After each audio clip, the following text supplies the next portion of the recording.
Ladies and gentlemen, David Bowie.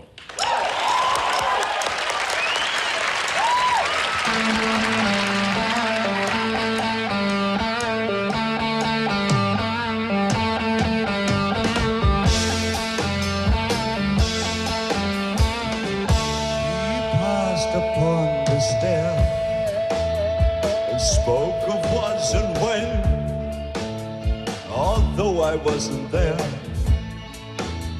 He said I was his friend, which came as some surprise. I spoke into his eyes. I thought you died alone a long, long time ago.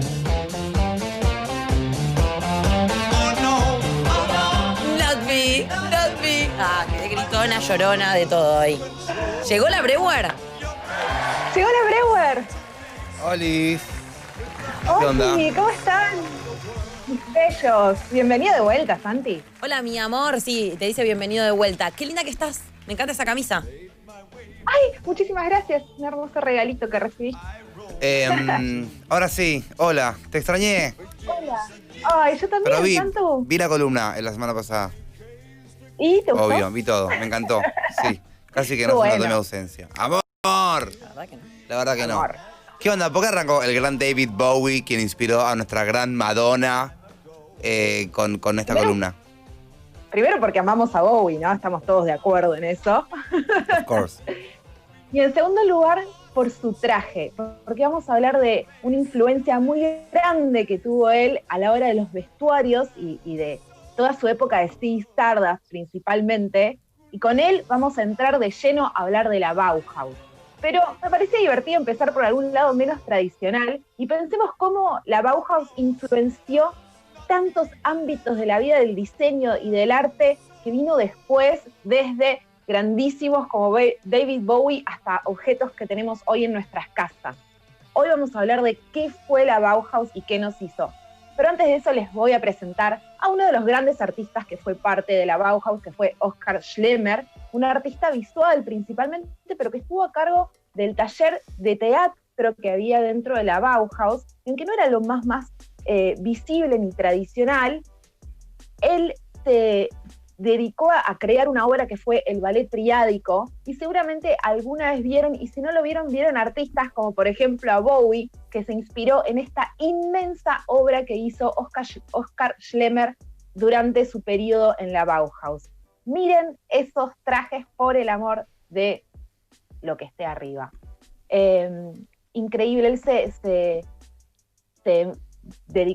inspiró en las formas básicas y regulares como los triángulos, los círculos y los cuadrados para crear estos atuendos que en 1925, 1930 Siento que me acabo y de hoy nos drogar. de rompen la repente. cabeza.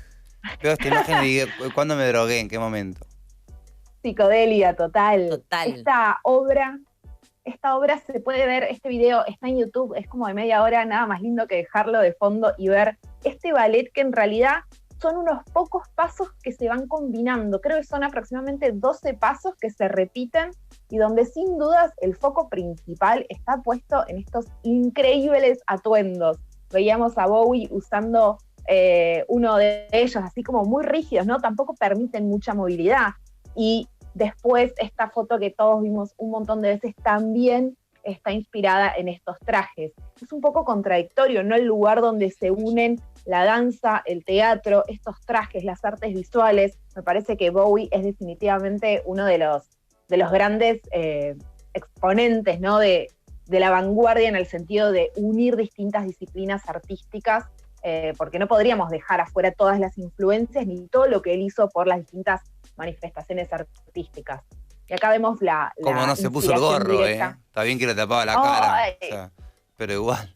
Pero increíble. Increíble ese gorro con ese traje. Es alucinante. Y- Y claro, re emblemático Es esta foto de Bowie y uno ni idea, la verdad. Si no me lo contás vos, la Brewer, yo no me entero. Totalmente.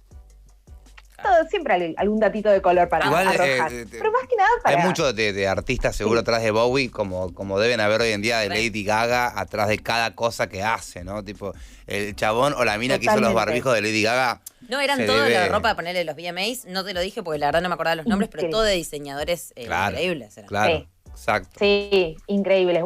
Bueno, me parece que siempre está bueno como volver a estos lugares donde nos damos cuenta de que en realidad las artes visuales, esto que trae cada martes la Breuer, no es algo que está tan separado en nuestra vida cotidiana. Y a veces cuando nos encontramos con esas influencias dentro de la música, dentro del cine, se nos hace un poco más familiar. Como creo que uno de los objetivos de este espacio es que la gente no le tenga tanto miedo a las artes visuales a partir de entender un poco de qué se trata. Y definitivamente Bowie lo hace muy bien llevándolo al lugar que sea. Pero entonces, ¿cómo llegamos a estos trajes maravillosos en la Bauhaus en la década del 20 aproximadamente? ¿Qué estaba pasando en este lugar? Entonces vamos a hablar un poquito de qué fue la Bauhaus, porque en realidad es un nombre, no sé, ustedes conocían, habían escuchado hablar de la Bauhaus, ¿no? No. A mí si me tomás me hago pis, pero te digo que de nombre me suena. ¿Ubicás? Ok, la Bauhaus fue una escuela, sí. Muchos piensan que fue un movimiento, que fue una vanguardia, pero en realidad la Bauhaus fue la escuela estatal de construcción de casas. Y ahí podemos hacer un enorme signo de pregunta como, ¿qué? ¿Cómo de construcción de casas? Acabamos de ver trajes que inspiraron a Bowie. Lo que sucedió es que en 1919, hace más de 100 años, el señor Walter Gropius decidió unificar a la Escuela de Artes y Oficios con la Escuela de Bellas Artes. Unió estas dos escuelas estatales, y fundó la Bauhaus.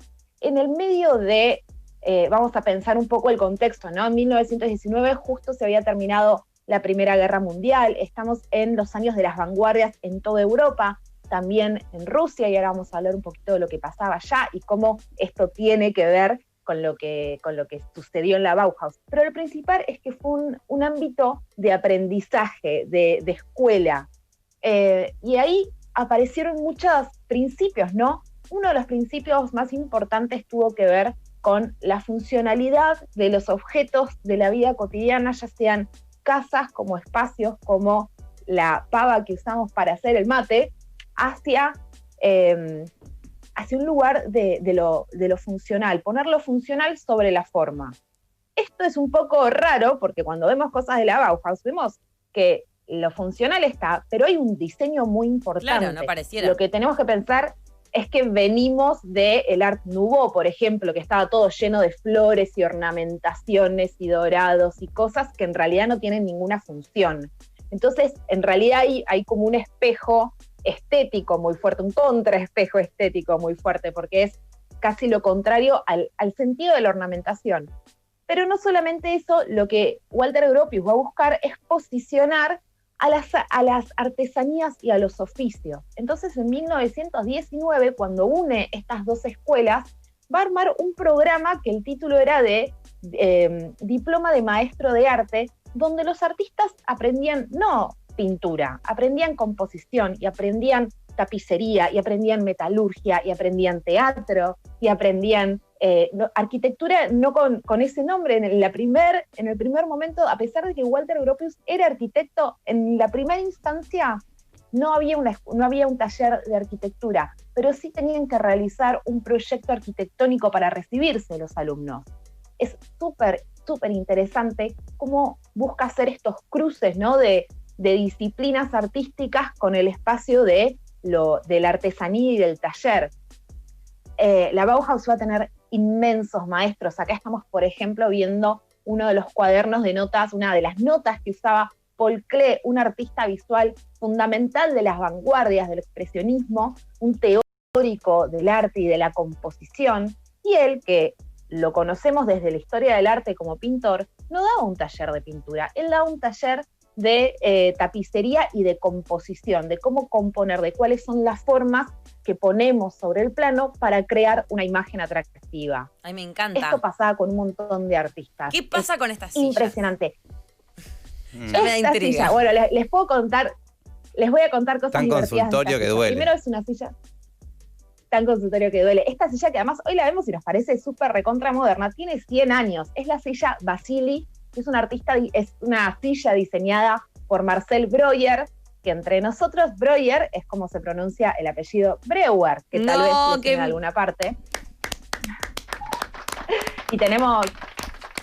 Vas a ver cómo nadie te sigue en Instagram. La Si yo digo, Breuer. @la Breuer. Claro.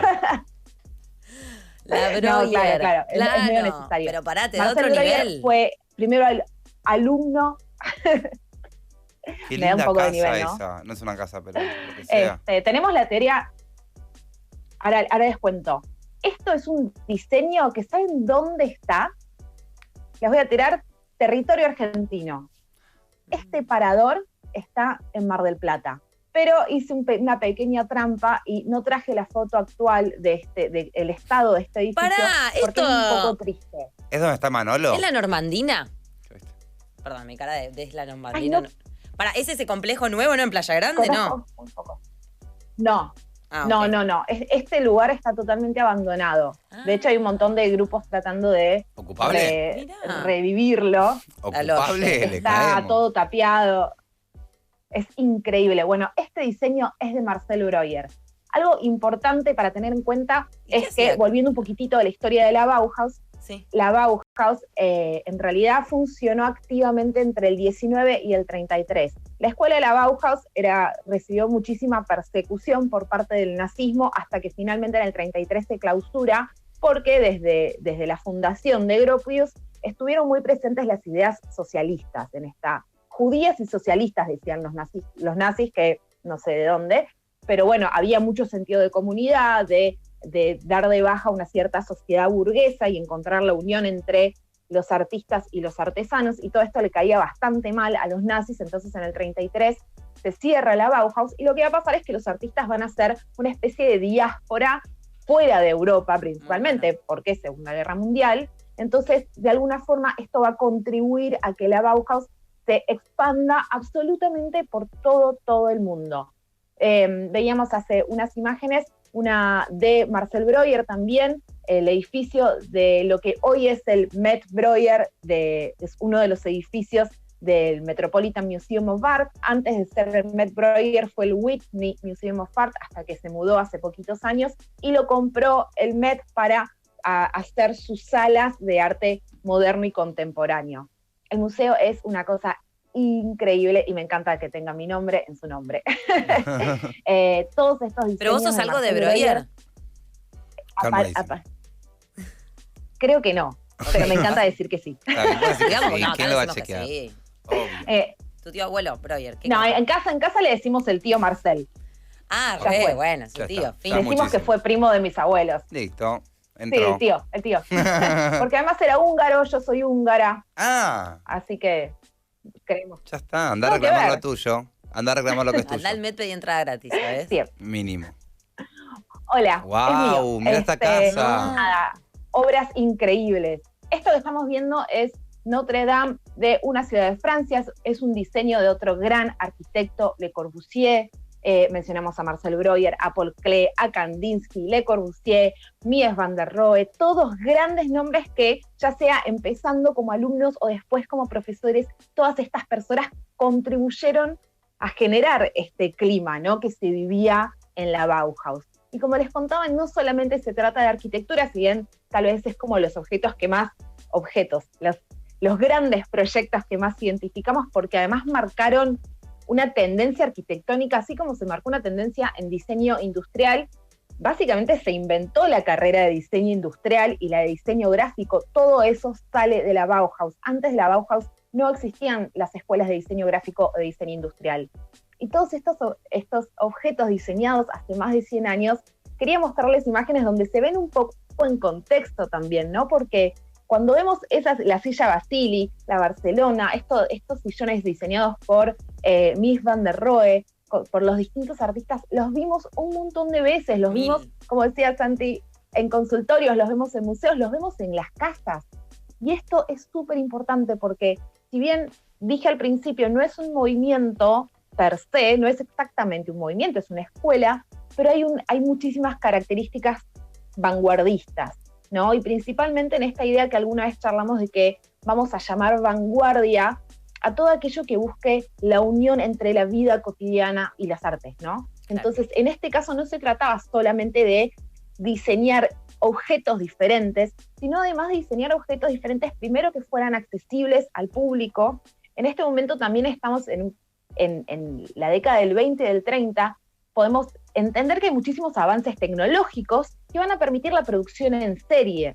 Entonces, en realidad, estas sillas que vemos, hoy en día podemos pagar muy caro el diseño, pero los materiales con los que están hechas no son carísimos. La idea era que cualquier persona pudiera tener estas sillas o estos juegos o estos distintos elementos de la vida cotidiana en su vida. Poder hacer una vida más práctica, accesible, empezar a cancelar algunas diferencias entre clases sociales, ¿no? Que no hubiera una diferencia entre las sillas que hay en la casa de un artesano que las que hay en la casa de un artista visual, que era como una diferencia social muy grande en ese momento, y Gropius va a proponer desde la Bauhaus cancelar un poco estas diferencias. Algunos diseños son más extravagantes, como la Red and Blue Chair, donde no sé si nos sentaríamos súper cómodos, pero sí es un emblema del diseño de la Bauhaus. Una pregunta. Y algo que tenía ganas... Sí, por favor. No te quiero interrumpir. ¿Querés seguir? No, después te la digo. No, bueno, porque siento que tu camisa es re Bauhaus. Siento que tu camisa es re Bauhaus. Lo vengo pensando antes de ver esta foto de la silla, que también era re Bauhaus y re parecida a tu camisa. Pero mi pregunta sería, ¿cómo se reconoce algo Bauhaus? O sea, ¿vos ves algo y ya sabés que está inspirado en Bauhaus? ¿O es como, bueno, no, justo esta silla que se creó en ese momento? Porque aparte hace un tiempo que me enteré que las sillas tienen nombre y... O sea, no es que uno hace una silla. No. O sea, hay distintos... Los nombres de gente que las inventa. Hay gente que las inventa y le pone su nombre y tienen los nombres. Exacto. Totalmente. ¿Cómo reconozco, en realidad, sería la pregunta, el Bauhaus? Hay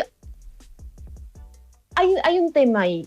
Lo que va a pasar es que, de alguna forma, sí, con el tiempo se volvió un poco un estilo, ¿no? Entonces hay muchos diseños que vemos que remiten a ese momento de la Bauhaus, pero que no son necesariamente Bauhaus, que es decir, que no fueron creados necesariamente en la Bauhaus, en Weimar o en Dessau, que fueron las dos locaciones que tuvo la escuela entre el 19 y el 33.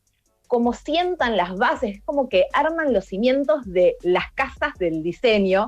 Lo que va a pasar es que después muchísimos diseños posteriores van a aludir al diseño de la Bauhaus. Entonces, los que son diseños más famosos o más conocidos los podemos identificar muy rápidamente, pero no todo tiene que ser necesariamente Bauhaus. Pasa que lo que va a pasar estéticamente en la vida cotidiana, en los edificios, en las ciudades, en los muebles, en el diseño gráfico. Imagínense que en la Bauhaus por primera vez se desarrolla una tipografía, una fuente. Hoy ponemos Google Fonts y hay miles, pero fue casi una declaración política crear un nuevo tipo de tipografías y de fuentes para referirse a la Bauhaus. Hoy pensamos en FADU, y FADU tiene, la Facultad de Diseño de la UBA, tiene todo que ver con este movimiento. Una de las grandes personalidades de la FADU es un artista que se llamaba Tomás Maldonado, que de muy jovencito estuvo muy cercano a los movimientos de arte concreto en la década del 40 en Argentina, y después él va a viajar y se va a volver una personalidad importantísima del diseño, tanto de arquitectura como diseño gráfico y diseño industrial, y hoy es una de las grandes figuras del diseño. Es como un personaje que nos peleamos un poquitito entre los de las artes visuales y el diseño, pero imagínense que todo el diseño que viene después de 1930 tiene que ver con la Bauhaus. Antes de la Bauhaus no había diseño gráfico y no había diseño industrial como tal. Había talleres y habían oficios que desarrollaban estas cosas. Hablabas de mi camisa. Mi camisa en realidad está inspirada en un artista que es Mondrian. Piet Mondrian tuvo que ver con la vanguardia de Stiegel en Holanda, al igual que otros artistas como por ejemplo Theo van Doesburg, y si bien Mondrian nunca fue, o por lo menos no hay un registro claro de que haya estado presente en la Bauhaus, sí su compañero artista Theo van Doesburg, que llevó todas las ideas que se habían desarrollando en Holanda, los Países Bajos, respecto de la no abstracción, de cómo ocupar los espacios de distintas formas, esto de volver a formas muy concretas, como hablábamos al principio, de los trajes de Oscar Schlemmer, donde se refieren al cuadrado, al círculo, al triángulo, Y todos estos son como movimientos que suceden. De repente La apareció house, por otro lado, la niña haciendo ballet. De repente pegó. Claro, che, esto no pega, pum. Una pregunta, Mondrian, porque el otro día vi uno de estos decía, cartones para poner en el parabrisas para que no le dé el sol al auto cuando no estás. Sí.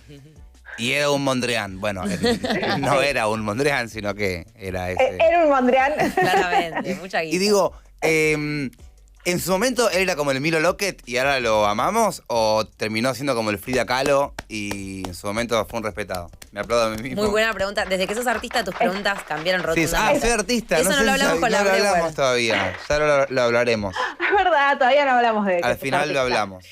No, en realidad era bastante controversial el hecho de la obra de Piet Mondrian. Era tan simple en un principio que se hizo muy importante y muy reconocido en su círculo de amigos. No es que todo el mundo entendió de qué iba esto de los cuadrados lisos, como eso lo hace mi hijo. Siempre podemos volver a la misma frase.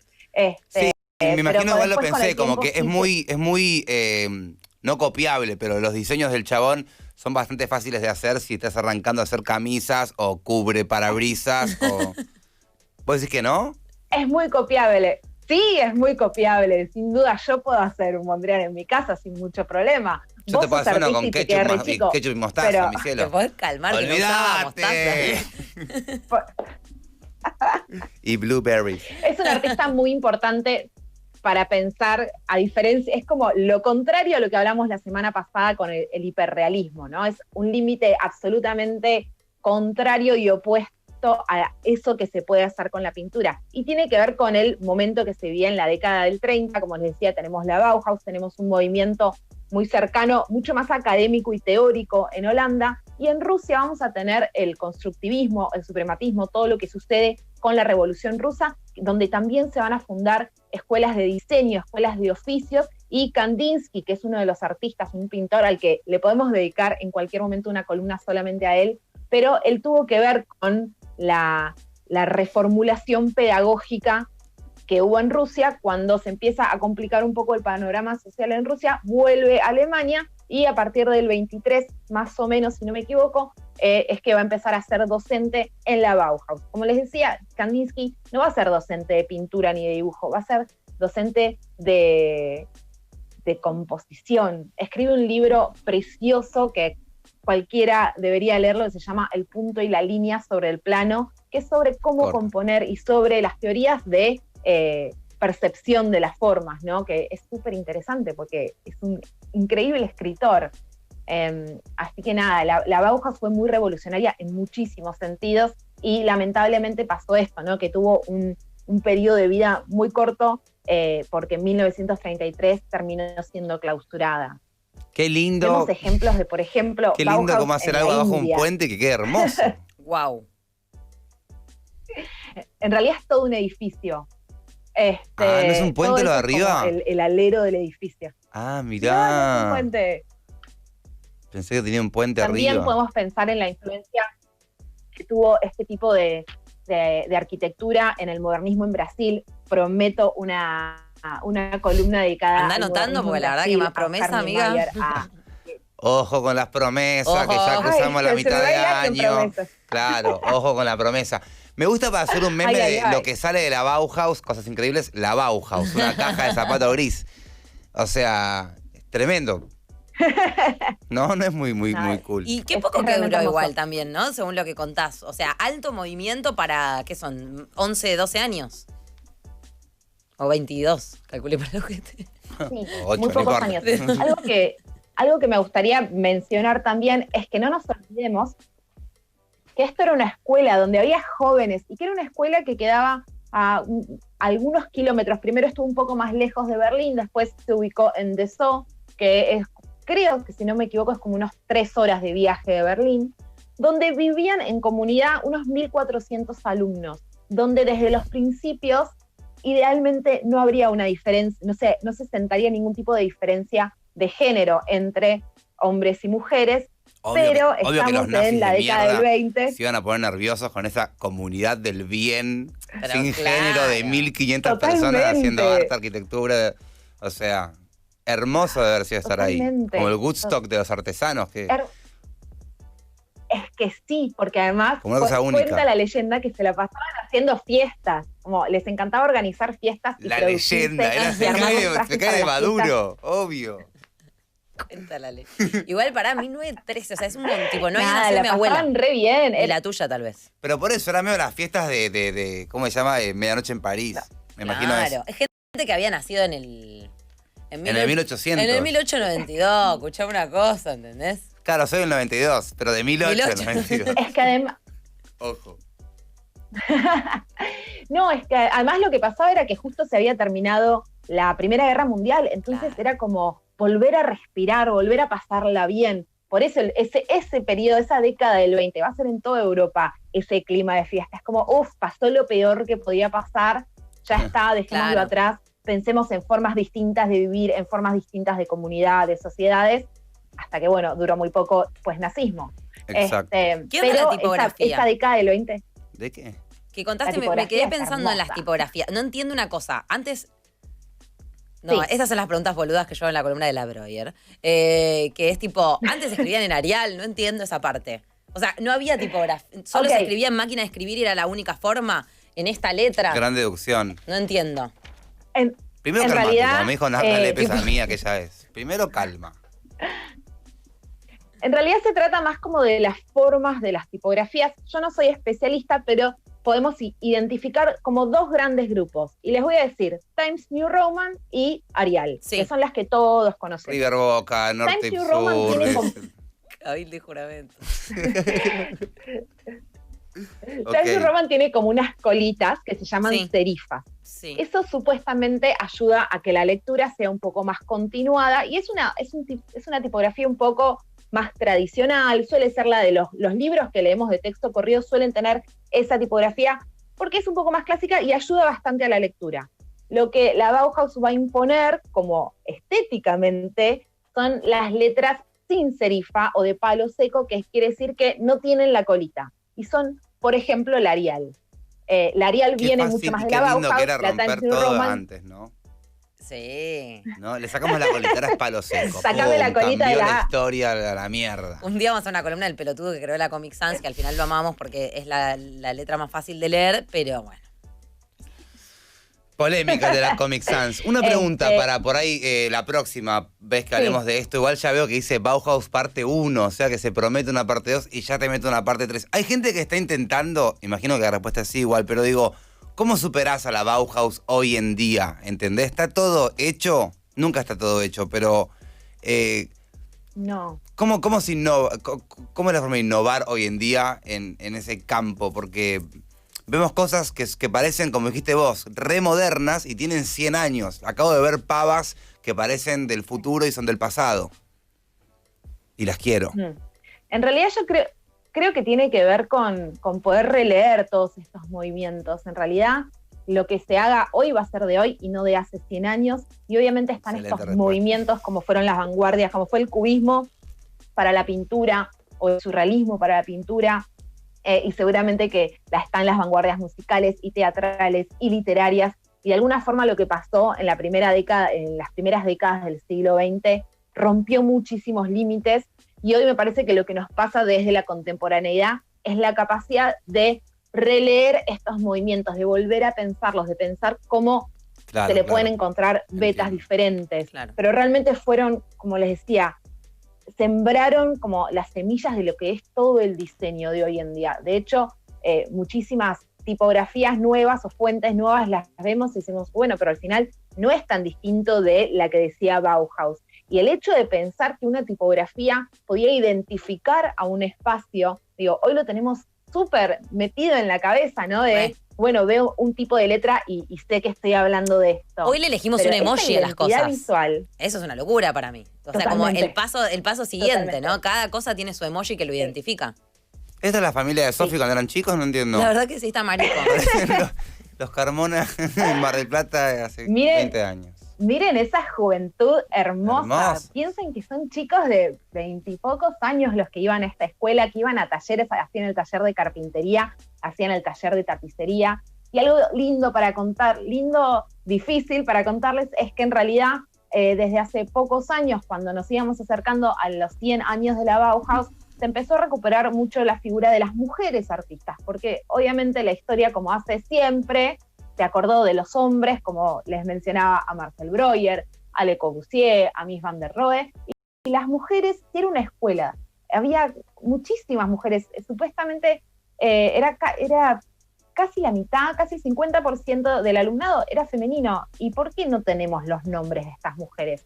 Bueno, por suerte la historia se reescribe todas las veces que sea necesario y entonces se está volviendo a rescatar a estas artistas mujeres, como por ejemplo a Alma Sidloff-Buscher o a Gunta Scholz o a Margarete Hoffmann, artistas que además, es importante tener en cuenta que si bien Gropius cuando funda la escuela no plantea ningún tipo de diferencia de género, sí en ese momento se creía que las mujeres genéticamente no podían ser buenas arquitectas. Entonces esa igualdad a la que se apuntaba no era tan así. Amo. No, tremendo. Como que bueno, la arquitectura, de hecho en la arquitectura, lo digo un poco desde afuera por conocidas, pero en la arquitectura sigue habiendo muchísimos problemas de igualdad de género a la hora de conseguir un trabajo, de poder realizar un proyecto grande. Seguro. Sí, en la arquitectura hay muchísimo machismo, así que me parece muy bien decirlo acá. Mirá, tengo mi única referencia es mi tía que promedio 10 en arquitectura, entonces tenía entendido no, es que el promedio, porque la genética, obvio, no existe y obvio que le va a ir bien en la arquitectura. ¿Será hombre mi tía? No lo sé, ya no sé qué capaz pensar. es un chabón, Claro. o tiene que transicionar aún, no lo sabemos, No lo pero... sabemos. No, la cuestión es la oportunidad laboral. El 10 en la facu seguro. Claro, pero yo entendía que era de las cosas que se presume que la mujer es mejor. Claro. No, mira. No. Igual Si una pensás, no, tipo, no, para arquitectas nada. famosas, no se te viene ninguna a la cabeza y arquitectos, capaz, se te vienen más. Sí, entiendo. Bastantes más. A mí no se me viene ningún nombre de nadie, pero entiendo. Tirame un arquitecto, no sé, a ver. Tirame un arquitecto ahora. Conozco uno u otro que es muy grosso que es hombre, sí. Así que cancelado. Ok. Nada que ver.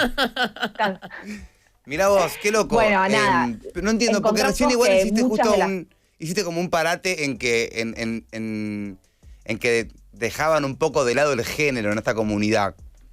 No, que ¿Desde qué trasciende lado? lo Ese es el que punto. hicieron los hombres. No, pero antes, cuando lo de la comunidad, que eran 1500, que vivían a 3 horas de Berlín, dijo algo como que el género no era parte y no entiendo cómo.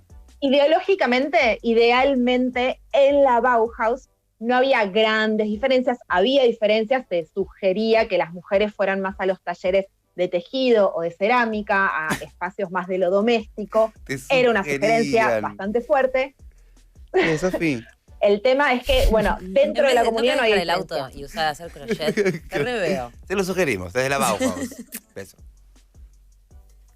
Fíjate. Bueno, pero lo que les pasó también en la Bauhaus es que cuando los hombres tuvieron que empezar a militarizarse e ir a la guerra, las mujeres tomaron muchísimas de las tareas que antes eran de hombres. Claro. Y ahí se dieron cuenta. El tema es que después en la historia, porque la historia se fue escribiendo y recién hoy se está revisando la equidad de género, es que empezamos a darnos cuenta de que si abrimos un libro de la Bauhaus, no aparecen las mujeres, no aparecen nombres de mujeres. Hicieron obras súper importantes y súper hermosas, por ejemplo, este hermoso juego, también siempre respetando las formas básicas, o este tapiz que seguramente Margaret No hay cómo salir de lo del tapiz. Herman lo hizo en el taller nada más y nada menos que Paul Klee. Paul Klee. Pero lo tuvo Paul Klee de profesor. Todos Hola. aprendimos hoy que se dice Sí. Breuer y Paul Klee, ¿no? Bien. Decíamos Paul Klee, Paul Klee, Paul Klee. ¿Y esta es una alfombra? No, un tapiz para la Es pared. un tapiz. Y está, ay, miren este. Sí. No, y esta para mí, este juego de té es el que usa la reina cuando te declara la Segunda Guerra Mundial. Te dice, toma asiento. Y saca esta pava y te dice, te voy a coger de para. Es increíble esa Es tetera. alucinante. Es Agárrate. alucinante. Sí. Es medio, ¿sabes qué? Es muy hermoso. Hunger Y Games, juegos del hambre, ¿no? Medio lo podrían usar en los juegos del hambre. Es futurista. Mal. Re. Y después entren a Pinterest, entren a Google, pongan Bauhaus y fíjense cuántos objetos de sus casas, cuántas lámparas, cuántas sillas tienen algo de inspiración Bauhaus. seguramente todas las cosas, los muebles Esta mesa. que tengan Esta por mesa ahí es súper de los Bauhaus. 50, 60, ¿Podemos mostrar la mesa desde arriba que nos diga si es Bauhaus? todo. A ver. Capaz no. Capaz no, pero tiene una forma rara que Venga. para mí antes de los Bauhaus no existía. Recontra. ¿Qué opinás? Sin dudas tiene una influencia. Para mí tiene una influencia. Las Tiene líneas un rectas, aire los planos. Bauhaus. La vanguardia, la loye. Igual ya conocés la mesa, vos has venido. Hay un aire Bauhaus en todos lados. Hay un aire, está bien. Sí, Sí, recontra. que algún día voy a volver. Santi, ¿te vas a tirar para el lado de Bauhaus ahora que conociste no es un movimiento, dijo la Breuer, sino un... Yo si fuese por mí, Fuera. cierro Bauhaus y clausuro todos los archivos que hayan habido. La cara, Controversial. la cara de la Breuer. No sé, me encantó. Igual entiendo que para esto hay que saber mucho, ¿no? Más allá de tener como, no sé, agarrar una pava y decir cómo deformo esta pava. Después de ahí a poder hacerle y que sea útil, imagino que hay un montón de talento. Mismo en la composición. Una vez conté acá que yo tenía un profesor Sí. que durante 6 meses solamente tuvimos que pintar rombos para entender la composición de Sí, los colores. sí. Que es bastante complicado también entender cómo hacer para que quede lindo o para que sea una linda imagen cuando la ves.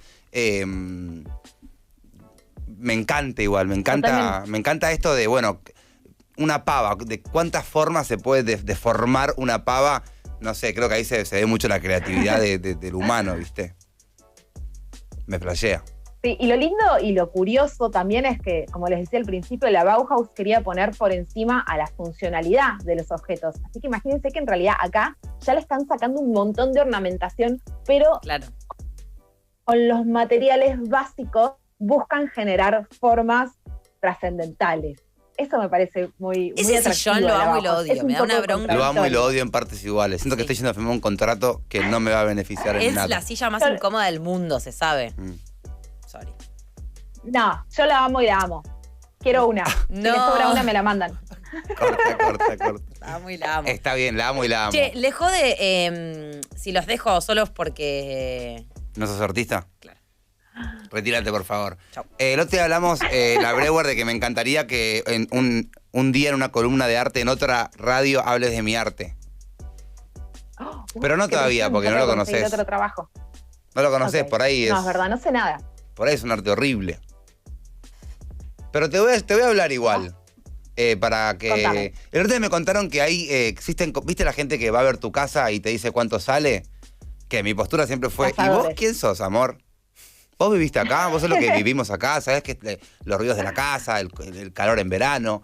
No me gustó nunca nada de eso y que el arte tiene lo mismo. Sí, tasadores.